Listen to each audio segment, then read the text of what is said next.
So what ultimately happened? Well, in the end, um, uh, my attorney, Mr. Clark, was able to point out to the judge that when he initially sentenced me to 6 years in jail, uh, his sentencing was in part based on the report of a probation officer who had, in his report, said that I was a major drug dealer in the western New York area. And Mr. Clark pointed out that here was this document that you partly relied your sentence on that alleged Mr. Beyer was a drug dealer, and yet no evidence is presented to the court that Mr. Beyer, in fact, ever dealt drugs. And in fact, I never did. And the judge read, you know, got, I assume, what, because his response to Clark is really quite remarkable. Uh, he agreed with Clark that he had based his sentence on these accusations. So the sentence was reduced from I well, I mean, I had won my anti-draft case or my refusing induction case on a technicality, so I no longer was facing jail on those charges, and the charges of the ROTC 19 had been thrown out of court because they were baloney, and so the only charges I was facing were the assaulting federal marshals, and the judge reduced the sentence from 3 years to 30 days. So uh,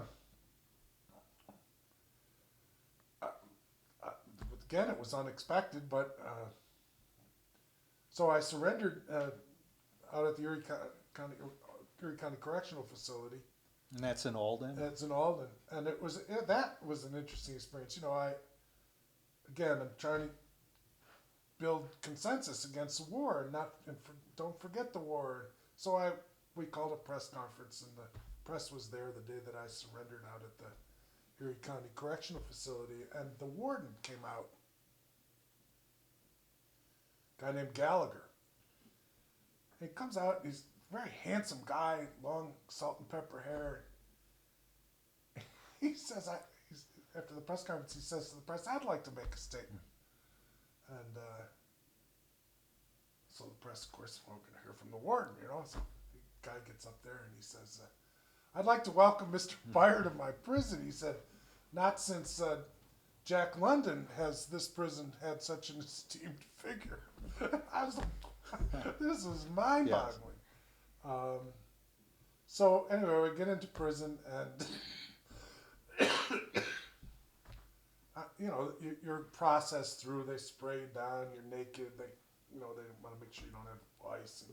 And they issued me a uniform that was too small all the way around. And I wasn't quite as heavy as I am now. It was still too. But small. You're quite tall. You're what, 6'4"? So they said, then they tromped me through the general population, which is at that point sitting to dinner or lunch, and the cat calls, and it was pretty degrading, obviously designed to do that. And then they put me in a federal holding cell out there, and the usual customary process is you're processed through, and then you're given a work assignment. Well, I was given a work assignment in the library, and I said, I can't do that. I'm going to refuse. Well, then we're going to put you in solitary confinement. And I said, well, if that's the case, I'm not going to eat. So I figured I could do 30 days without eating, and so I started a hunger strike. And then the warden of the prison comes down and says, "Come on," he says, "you're driving me crazy, you know. You got to eat." And I said, "No, I'm not eating." A really nice man. I really liked him. So he started bringing me fresh squeezed juices from his wife that she would make every morning, and he would bring in and give to me. He said, "At least eat, drink these juices." So anyway, it turned out that I only did 11 days because I'd already served 19 at a previous time, yes. And I ended up doing 11 days and then given the boot, and out I came. Oh, fantastic! And it was over. Yes, but it wasn't over because a couple of years later, 3 years later, President Jimmy Carter decided to reinstitute selective service system in the form of registration, and I didn't like that either. So I got arrested at a post office in Northampton, Massachusetts, where I was living at the time. I'd left Buffalo after I got out of jail because everywhere I went, whenever I applied for a job, after the interviews, the potential employer would get a letter from the FBI saying that, you know, the person, and it was amazing that they knew this. I remember I applied for a job at Father Baker's as a childcare worker because I'd done that when I was in Toronto. And that's in Lackawanna. It's in Lackawanna. And they got a letter from the FBI saying, we understand that Mr. Beyer's... And the reason I know that is because the executive director told me that when he gave me the job. So there was definitely an attempt by the FBI to keep me unemployed. So you were blacklisted. And yeah, and that's why I left Buffalo for a couple of years. I moved to Western Mass. Oh, did you ever get your files from the FBI under the Did. We Freedom ended of up getting Information Act? about somewhere between 5,000 and 8,000 pages of FBI documents. I mean, the FBI were the historians of the anti-war movement. We learned some amazing things. I mean, we were so thoroughly infiltrated by police at all levels, whether it was FBI or Buffalo Red Squad or the Erie County Sheriff's Department at the time. Each one of them had their own Reds, you know, we call them Red Squads. And each one of them had officers in the anti-war movement. And usually the way you could tell a guy was a cop, and it was easy in those days, was that they'd be probably the most militant. The ones arguing for violence, the ones arguing for carry a heavy pole when you go down so that if the cops get in your way, you can smash them. I mean, those were the guys that were usually the ones that were out front trying to commit violence. It was curious when Gallagher, at the ACC, Erie County Holding Center, was Frank Serpico's partner. And another, you know, these circles go. But Frank Serpico's attorney was Ramsey Clark before the Knapp Commission. And the circles that just kept happening in my life at that point. Yeah, for younger viewers, Frank Serpico, there was a movie called Serpico. Al Pacino played Frank Serpico, and he exposed corruption within the New York Police Department. To the point where he exposed so much corruption they attempted to assassinate him. And he ended up having to leave. He went to Sweden. He went to the Netherlands. I believe Netherlands, he's still okay. alive in the Netherlands. Yes, and still hated by the police. Yes. All this stuff happens within the context of Vietnam, but in New York City, Lindsay was the mayor. John Lindsay, yes. Yeah. Anyway, it's all just. So you come back to Buffalo, settle in the Fillmore District. Yes. And we're happy about that. Oh well, that's. And you restore this great old building. You ran the Wood Butcher for a number of years.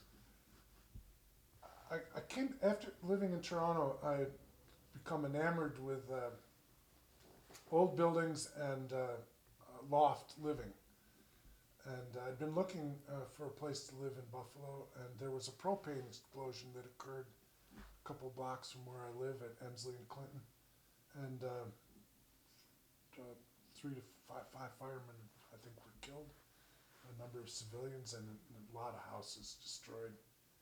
And this building that I live in, all the windows had been blown out, and the owner wanted out. He'd been here his family had owned it, and I was able to buy it really inexpensively. There was no glass anywhere. Yes. And the place was old. It was built in 1865, and I was a carpenter by that point. And I decided to open up a wood shop and live here. And you ran the Wood Butcher for how many years? 15. Okay, great. I also had a point in moving here. This part of the Fillmore District just primarily was a mixed neighborhood, historically mixed neighborhood. And when Birchfield painted along the east side of Buffalo, he was painting in white working class Jewish ethnic communities, Polish and African Americans living together here at that time. Most of my neighbors in 28 years ago, when I bought this place, the ones that were left, had worked in the steel mills, had been a part of. So I was trying to make a point in buying this place, because there wasn't much left, if you remember, of the neighborhood I'm talking about. Governor Kerry had announced that he was going to invest $1 million in reconstructing homes, and I was trying to say to people, African Americans and white people can get along. They can live together. They can. And I thought that if I made a stand and I said I was living here, that it was part of the fight against racism. And I had some grandiose schemes and ideas that have panned out, but I've lived here 28 years and raised a family here, and we've never, ever, ever, ever had a problem on this part of the east side. We've worked with our community and love being here. Well, we're happy to have you in the Fillmore District. Thank you, Bruce Beyer. So I think we've covered. Do you have any closing thoughts you'd like to add? Well, again, Sorry for I'd like to thank you for joining us today. My name's Michael Kuzma. I'm the Senior Legislative Assistant to Councilmember David A. Franczyk.